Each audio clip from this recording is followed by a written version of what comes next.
In section 4, unit 3, we're going to continue our if-else code and actually write what we call multi-way selection, where we link together multiple if-else-if statements. Now, you might remember in an else statement, you're not allowed to put a condition on it. But what you can do is open up a brand new if statement. And then at that point, it's essentially like you have a condition. So you may choose, you may not run the next code. So I've got an example here. I'm going to read in a value. It's supposed to represent a test score. And, typically like a test score would be out of 100 points. And so if you type in a number, say let's type in 75, because we got a B. So if you notice here, I've got several different print statements that could have occurred. There's 5, okay? It could have got any of the 5 typical letter grades, A, B, C, D, or F.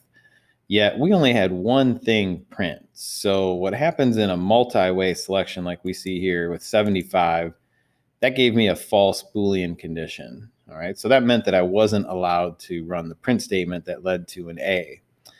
And that if statement was linked to an else. Now, typically that would mean that you would automatically run the code belonging to the else. But if we look at this carefully, all of this code that I'm highlighting belongs to that else statement. You could put braces around it if you wanted to, but even if you don't, it's actually all linked together and it all belongs to that else. So to say that we automatically run the code that belongs to the else means that we automatically run this highlighted chunk. Now, in doing so, we see 75 is at least 70. We got a B. And when that if statement became true, what that did was that voided the else that connected to that if. And so as a result, you can't run any of the code that belongs to this else. Well, this if statement belongs to that else. And this else statement belongs to that if. And then this if belongs to that else. And then this else belongs to that if. So all of this code here actually belonged to this else. And so when this if statement showed up as true, we had no choice but to run that code and print B and then not print anything else that came after it.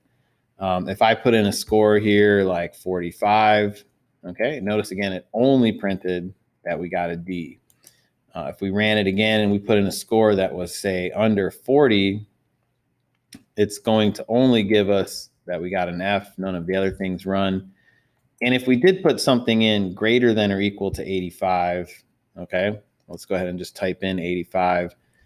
Even though 85 is greater than 70, greater than 55, greater than 40, it only said that we got an A, okay? Even though you could make the case that those other ifs are true, the difference is once we said 85 and printed that we had an A, since we chose to run this if, we had to also choose to not run any code that belonged to its else. Thus, none of this code was even actually read by your compiler. Now, if we take a look at the next one that I have here, I did virtually the same thing. However, I didn't include the word else. And we're going to see sort of some different results now. Some of it, might be good. Some of it might be bad, kind of depending on what you intended. So I've turned off the if, else, if code. And here I've just got some ifs linked together. So when I type in a number now, like if you remember the first one I typed in previously was 75, this is just a linked together if structure. Notice that 75 said I got a B. It also said that I got a C and that I also got a D, which, okay, if you get a 75 on a test, you don't really get a C and a D also, okay? But the reason is since these weren't linked through else's, we never had to choose to omit something. It was never an either or situation.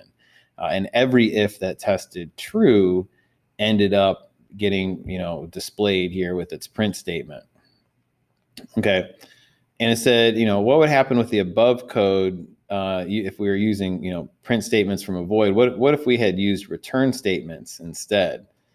Well, if you think about it, right, imagine putting all of that into a return method that's returning a string. Remember, once you make a return, the method shuts down. So I think if we had this inside of a string return, we have to be a little careful. We couldn't put that final if in there because we've seen before you have to have some sort of default return.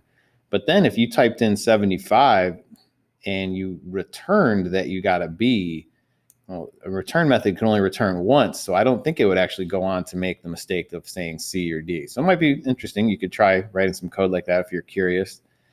And then here I've said, is the ordering important? So in this third example, I've gone ahead and put in some more code. This time it's also using an if structure, just like the first one was.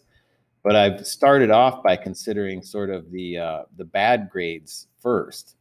And so let's see what happens this time. Like, well, what happens here if I put in that I got a 75? It's going to actually tell me that I got a D, which is probably not what I wanted. Okay. So, actually, I think that should have said B anyway. Right. But that wasn't why it said that we got a D. Let's try that again. Let's put in 75. It's still going to say that we got a D, even though I fixed that little typo.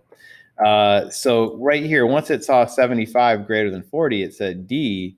And then since I used the word else, all of this code here that belonged to that else got skipped. Even if we, say that we got 100 on the test or something, that won't matter either. So if I say that I got 100, it still says I got a D. About the only way that we're not going to get a D is if we put in something less than 40. I think then we might make it all the way down to that final else. But otherwise, it's always going to show up as a D.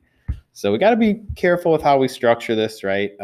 If you look at how we did it the first time, there wasn't any overlap, right? So you don't want to create some sort of overlap where things are testing multiple cases twice.